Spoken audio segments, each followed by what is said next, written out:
Good afternoon, everyone. Welcome to Awaken the World Sunday live Q&A via the Awaken the World YouTube channel. Today, of course, Sunday, April 14th. It is 1 p.m. Pacific Standard Time. The title of today's discussion, of course, 2019. The end begins now. Hello, hello, hello. Hello, Kim. Yeah, we're not slave to days and time, but of course I've talked about this need to pay attention to psychological time when we need to. And of course, psychological time is that which we wrap up in days and hours and whatever. And there is a purpose to it. It makes it a lot easier for us to get together and meet. That's for sure. But as I've spoken about before, and I did a post upon it, or at least answered a comment last week on it, with myself, I tend to look at the psychological time constructs that I must adhere to during the day, i.e. a dentist appointment, and I will fill those in, usually on alarms, and then promptly forget all about time as much as possible, not paid any attention. Certainly not get tied up in the idea of when or when not. No, it's actually a really great question, and a lot of people do get really tied up on it. And it's hard when we have to live in both worlds. If we were all fortunate enough to have tens of millions of dollars and could do whatever we want when we want, we would still have to adhere to psychological time. For example, getting our late night Chinese food before the store closes at 2 a.m. Or I can imagine that's what you'd do if you'd had lots of extra money because you'd be bored out of your mind by then. So we do have a great talk today. And Kim, it's so nice to see you today. We love having you with us. We love having all of you who managed to make it because, it's great to interact face to face as far as we can right now anyways. My face to your screen. Personally, I think I have the bad end of the deal because you all get to see me no matter what, and I don't get to see you. So, my comment on the video this morning was happy Sunday afternoon. We're all going to die. And that's true. We are all going to die. When you come into this physical realm, you are doomed to experience what we know as death. And again, that's just a label. But this goes a little deeper than that. And, it's not like I haven't been talking about this for a long time because I truly have. 2019, and I want you to be crystal clear on this, that what is happening over the next 5 years is going to be perfectly okay. We unfortunately have driven ourselves here as a species, and we are going to have to experience this again. And in the larger picture, everything is perfectly fine. And we're going to talk about it after, about what we can do and how we are to comport ourselves during these difficult times. And there's a reason for this, because we are the ones who are waking up that can best serve the rest of our brothers and sisters during these times. So, indeed, 2019 is the begin of our current society. It is the beginning of the end of our current societal way of life. And, we could argue and say that beginning actually began a long time ago, and that is very true. It certainly did. As with all things in the physical realm, the seeds of its own destruction are always built in when it operates contrary to the natural way, contrary to what we would call or term natural law. But as far as the steamrolling effect occurring, as far as reaching a point where the end of our current way of life is going to become very apparent to us, 2019 is the year it begins. It begins right now, and over the next 5 years, it's going to be devastating. And there are a number of things we're going to talk about, and again, I have to be very clear. It is going to be okay. And Kim, you're absolutely right. It does need to change. It absolutely needs to change. And that is not a judgment. That is an observation on what we are doing and the effects of what we are doing. So, first of all, we're going to talk about something that is very disturbing, and this is the monumental meteoric rise of fascism again within our world. And of course, fascism really came to prominence in the early 20th century, and we all know all about Germany. Well, the number of things that we are doing on a global scale, especially in the first world, that have blatant fascist overtones and undertones it's insane. It really is a type of insanity. Hello, Terry. Nice to see you too. So nice to see you. Just to let you know, we're all gonna die.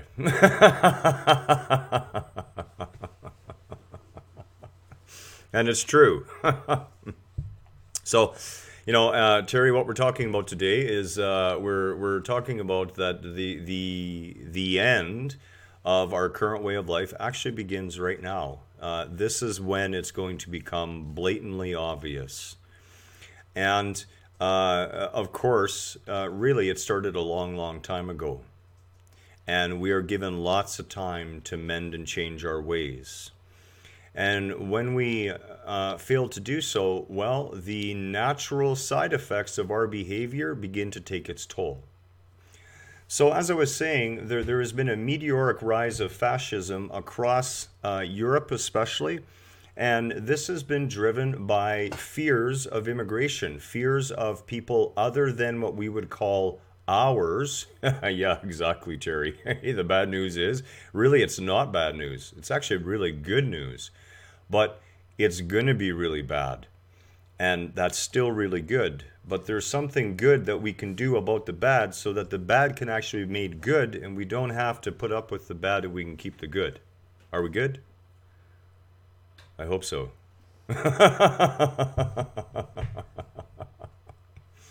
So what is fascism, Well, it's important to understand what fascism is. It's a very radical, right-wing, authoritarian, ultra-nationalistic type of belief. And, of course, that right away brings about a picture of Trump, doesn't it? It is characterized by dictatorial power.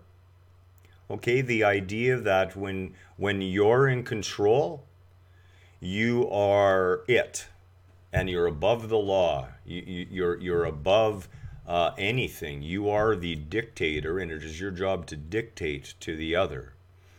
The forcible suppression of opposition and strong regimentation of society and the economy. And we're seeing this more and more. We're literally seeing the rise of fascism again, and not in small amounts, but in a growing, alarming, right across the board, and this is the sort of behavior that we're seeing during this current U.S. presidency with President Trump. Of course, very fascist activities underway. We look at the immigration, and we're going to talk about immigration next, and we look at what we're willing to do to immigrants. We look at what we're willing to do to our fellow brothers and sisters, to their children, because we call them immigrants and therefore we see them different as ourselves. Yeah, Terry, who's on first? I don't know. I remember that one, though, Abbott and Costello, way back. Believe it or not, I think I actually watched the first ever, when they actually did that comedy. It's black and white.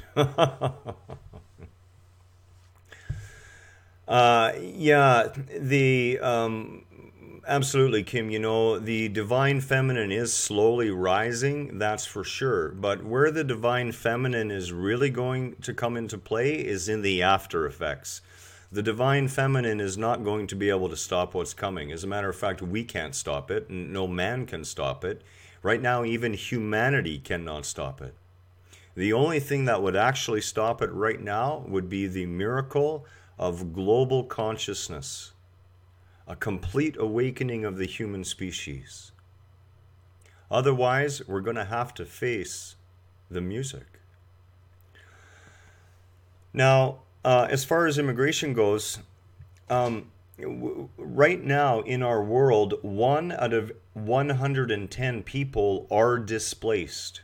They're displaced by forced immigration. They're displaced by immigrating away from violence, from a lack of food, water, the ability to find work, and enough money to survive. All of these things drive in immigration.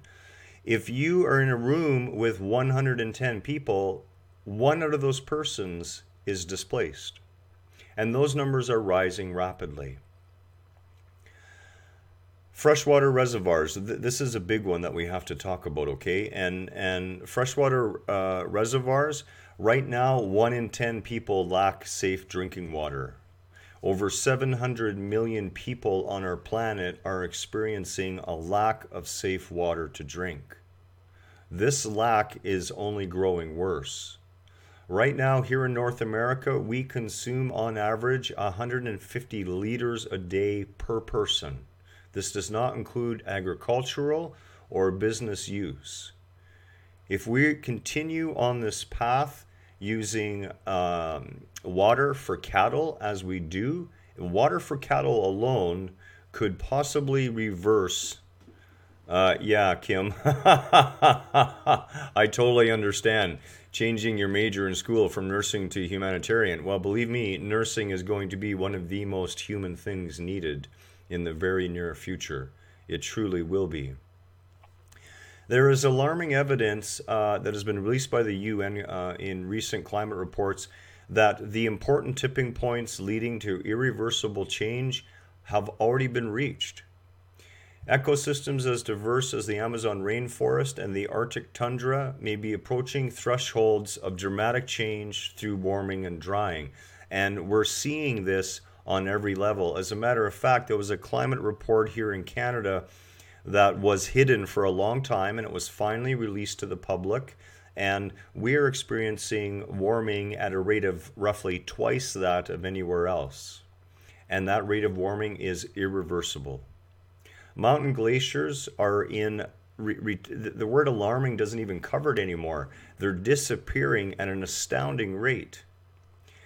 The downstream effects of a reduced water supply means that in the driest months, the repercussions are going to transcend our generation. We have seen lakes dry up and disappear across the globe. We do not protect what fresh water we have left. One of the big ones, food shortages, okay? And we're not really getting a clear picture of this here in the West because, of course, here in the West, we waste and have access to a ton of food. But globally, well over 2 billion of our brothers and sisters do not get enough nutrition. And at the rate of climate change, when we look at that in conjunction with our ability to grow food, within the next decade, we are going to be in a caloric deficit position. And the quality of those calories coming into the human bodies across the globe is dropping sharply. Oil. Now, you would think that we as a species would have learned enough about oil to really start moving away from it. But in fact, oil is on the rise. You see, here's the thing that most people are blissfully unaware of. Up until the last 10 years or so, only 17 to 20% of the world was actually engaged in using oil to any great degree. We currently have 80% of the world, which is what we would in the past have called the undeveloped world, which is becoming developed faster and faster and faster, now coming online and starting to use oil. And the population numbers in comparison to the population of North America is out of sight. You're not talking 500 million people starting to use oil, as we have here in North America. You're talking about 3.5, 4 billion people starting to use oil. And of course, we've sold them our way of life. So they're well on their track to becoming overusers and consumers. Kim, you're exactly right. And it's not just dictators controlling the food supply, okay? And we need to talk about all of this when it comes to the power and control structure now, because this is planned. You can call me a conspiracy theorist all you want, and it's not going to matter, because you know what? It's too late when you're next in line. Listen to me very carefully on this. There is a power and control elite on this planet that are doing everything they can to prepare and protect themselves. And they're doing so because they hold all the power and control, and they hold the majority of the world's money flow. They are the ones driving the water usage. They are the ones driving the increase in oil usage and the increased capitalization of undeveloped nations, taking away traditional ways of life that are in harmony with nature and replacing those with environmentally damaging, capitalistic, money-driven structures. Food, as Kim had mentioned, is one of the biggest control points. I mean, let's just finish off on oil and gas, okay? Here in BC alone, we've experienced a 40% increase in the cost of fuel inside of a week period. Somewhere between 32 and 40%, depending on where you're buying your gas, within 1 week.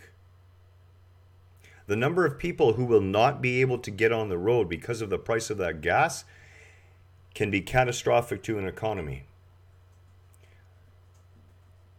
The fact that we even need an economy is enough to chafe the skin of places that I keep covered.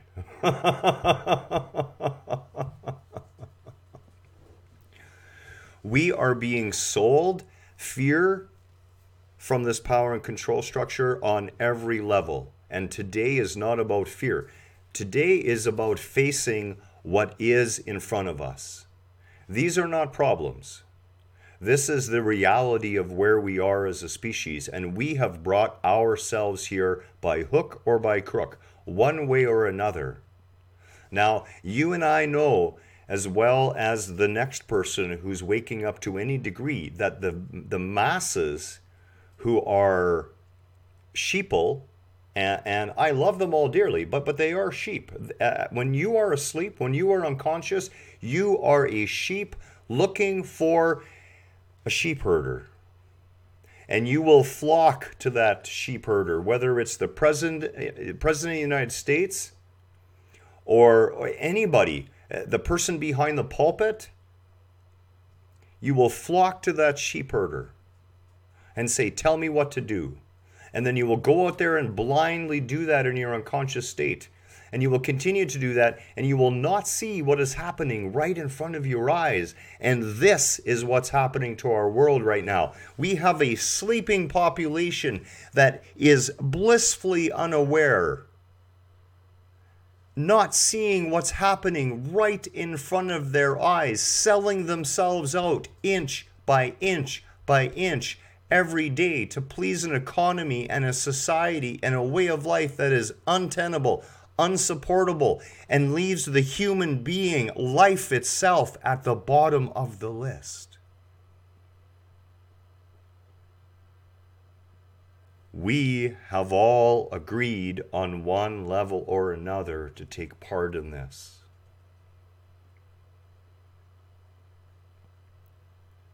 The time to choose who you're going to be during the next 5 years, excuse me for a minute,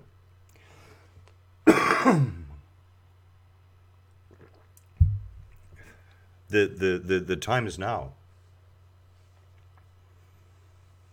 The next 5 years on this planet are going to be difficult. 2019 is the beginning. There's going to be drought and forest fire and air pollution through the smoke. like no other time in history. Half the globe is going to be on fire this year. You can mark my words on this. And you know what? It must be. You know, unfortunately, the human race as a species, individually, we're not very good at taking that titanium baseball bat.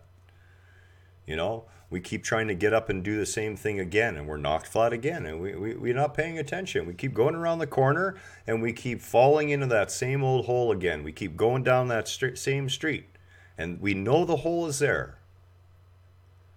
And a lot of times we just throw ourselves into the hole. And as we're falling down the hole, we're saying, why am I doing this? Okay. And yet there we are. Well, now the whole species is going to be sitting at the bottom of that hole. That's absolutely right. Candida auris, I believe, is the name of the particular bacteria that you're referring to, Kim. And it is a bacteria that appeared once, roughly a decade ago, and now it's being found across the globe. And it is just one of a number of strains of fungus and bacteria that are proving to be resistant to every antibiotic we can throw at it. This is not the wrath of some deity. This is not the wrath of a creative intelligence looking upon its people and saying, well, you've messed up. This is a very natural self-correcting result thanks to our own behavior. Excuse me, I'm getting quite dry with my pontificating. Now I know why the Pope always keeps a little glass of water beside him. So what do we do? This is a big part. I don't want to keep you guys all day. What do we do about this? Well, first and foremost, as Kim says, we understand it is our own doing. And when we say it's our own doing, we're talking all of us. None of us are not culpable. None of us are not responsible. And it is only through our willingness to accept responsibility and to realize that we as a whole need to come out of this together. And that, of course, is the answer to what you can do. In your rising state of conscious awareness, as you grow in your awareness of the truth of not only your being, but the truth of your existence and all of our existence, as you grow in the realization of the oneness and wholeness and manifestation of that divine intelligence that we all are, you are always offered choice. And when I would ask you to choose with me to be the light, because the world is going to need it. It already needs it today, but it is going to need it like no other in the coming 5 years. Your choice. It always is. It always has been and always will be our choice. I pray that we as a species can start making better choices. Much love to you all today. Terry, Kim, thank you so much for being here. We appreciate visiting with you. We appreciate being able to communicate with you. And quite frankly, you know, the posts are nice and the comments are nice, but face to face, you know, seeing each other, being able to see inside the other. And, you know, since whenever I'm connected with you in this way, I can see inside of you already, I am grateful to be on the screen for you to see too. Much love to you all today. Namaste from Kelly and myself. We look so forward to many more quick talks, meditations, and of course, again, all our love. Take care.